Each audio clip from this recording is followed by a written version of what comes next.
Perkenalkan, nama saya Yohana Asriyanti dengan NIM 1903030054, kelas B semester 5 jurusan Sosiologi.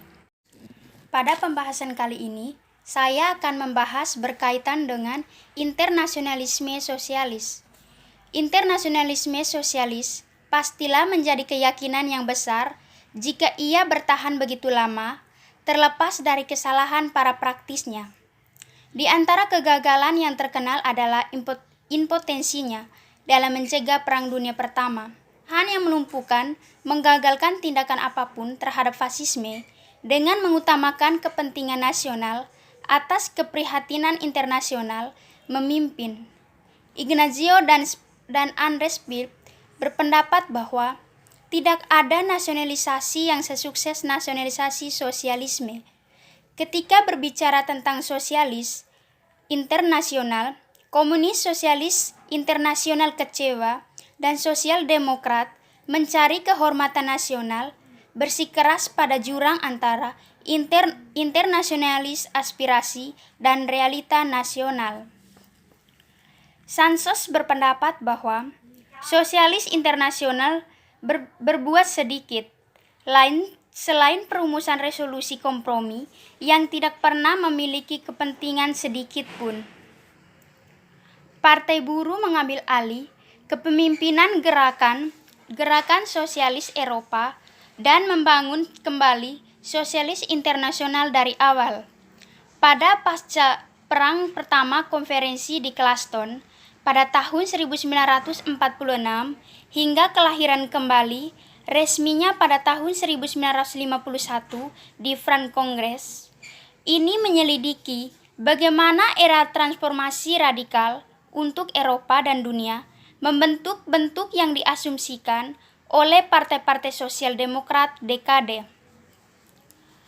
Pendekatan baru ini mungkin oleh perkembangan historiografi yang lebih luas yang telah membuat alat konseptual baru untuk tersedia dan disajikan pertanyaan baru yang relevan. Pertumbuhan secara global dan transnasional menantang negara bangsa sebagai kerangka eksekutif. Itu menggarisbawahi koneksi internasional dan aktor non-negara. Terutama, signifikasi adalah kontribusi Voltaire Kaisar.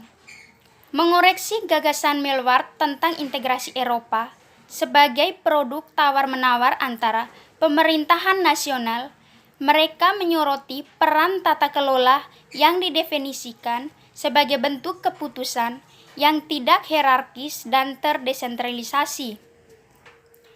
Pemerintah Eropa berlangsung di tingkat lokal, regional, nasional, dan transnasional sebagai jaringan formal dan informal para politis pakar dan kelompok kepentingan bersaing untuk memajukan tujuan dan kepentingannya.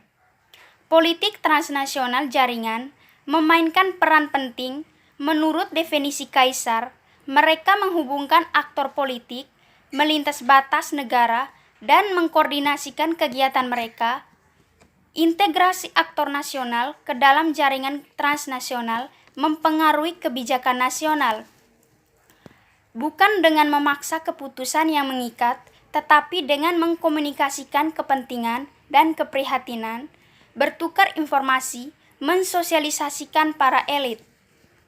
Sejarah sosialis internasional dalam periode ini dalam banyak hal berjalan melalui Partai Buruh. Berikut ini adalah sejumlah konsep dan hipotesis yang memperoleh hasil yang lebih baik.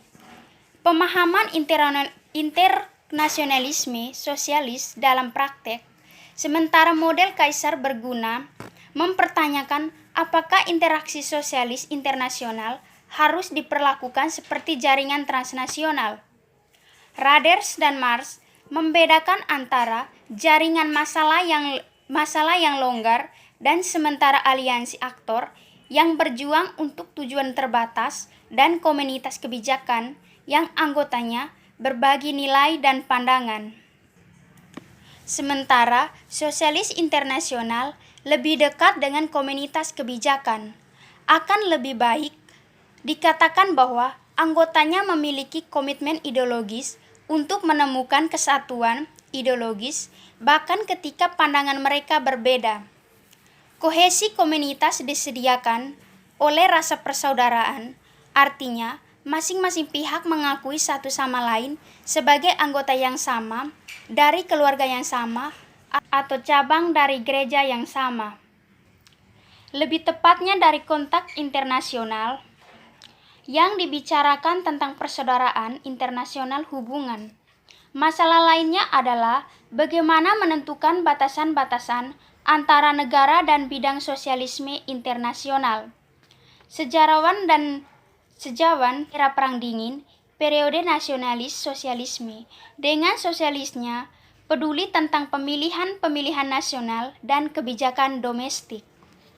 Namun, periode yang sama ini berhubungan dengan konferensi partai-partai sosialis di Eropa Barat menjadi satu model.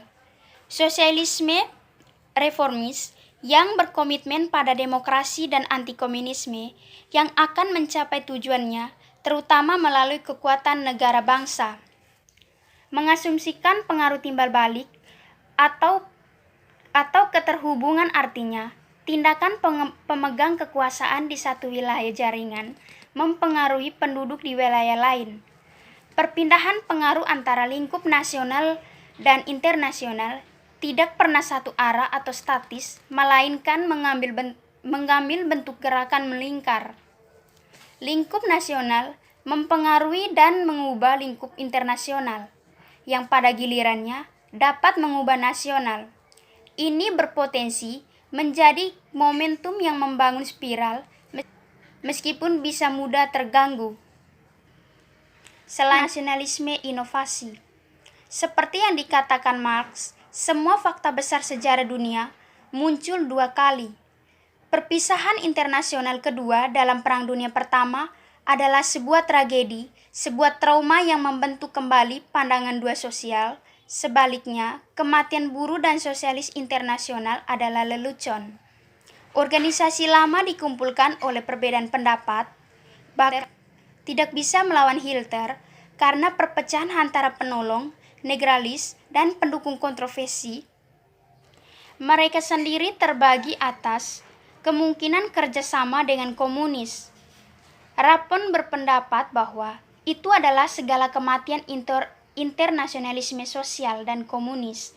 Namun yang sama menakjubkan adalah bagaimana semangat internasional selamat dari pembubaran organisasi internasional, bahkan tanpa aturan dan institusi formal.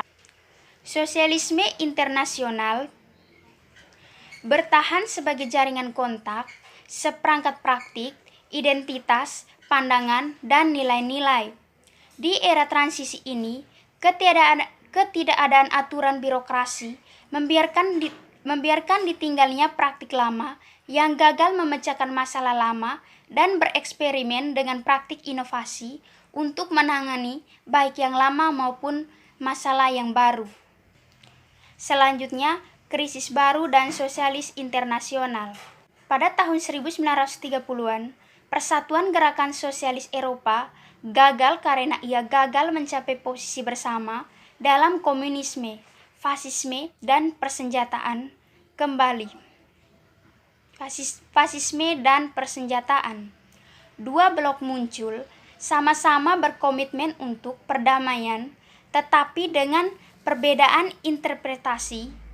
Blok sayap kanan dipengaruhi oleh internasionalisme liberal berpendapat bahwa penyebab perang adalah sistem anarkis internasional yang solusinya adalah penerapan sistem hukum yang dijamin oleh Liga Bangsa-Bangsa. Ini sejalan dengan sikap reformisme dan teori Hilgrid. Pekerjaan harus tidak menghancur organisasi sistem kapitalis, tetapi menempatkan mereka di bawah kendali demokrasi. Setelah tahun 1925, dan bahkan lebih lagi setelah tahun 1933, isu fasisme mengemukakan terdepan, tetapi alih-alih menjadi fokus untuk tindakan bersama. Diagnosis tersebut mengungkapkan ketidaksepakatan mendasar atas sikap kapitalisme dan demokrasi. Saya preformis termaksud buruh Inggris, percaya pada perkembangan alami sosialisme dari unsur-unsur progresif ekonomi kapitalis dan negara berjuis melalui proses reformasi dan demokrasi. Fasisme adalah elemen terbelakang yang melawan arus perkembangan progresif. Daripada masalah umum, itu negara terbelakang. Untuk sosialis sayap kiri, fasisme adalah kecenderungan umum kapitalisme ketika berjuis meninggalkan demokrasi dan menggunakan kekerasan untuk melawan kelas pekerja. Evolusi terhadap tidak akan cukup untuk transisi konsualisme, akan ada perpecahan revolusioner dengan undang-undang darurat untuk mendidik massa dan menghancurkan kekuatan ekonomi kapital. Demikian penjelasan dari saya, terima kasih.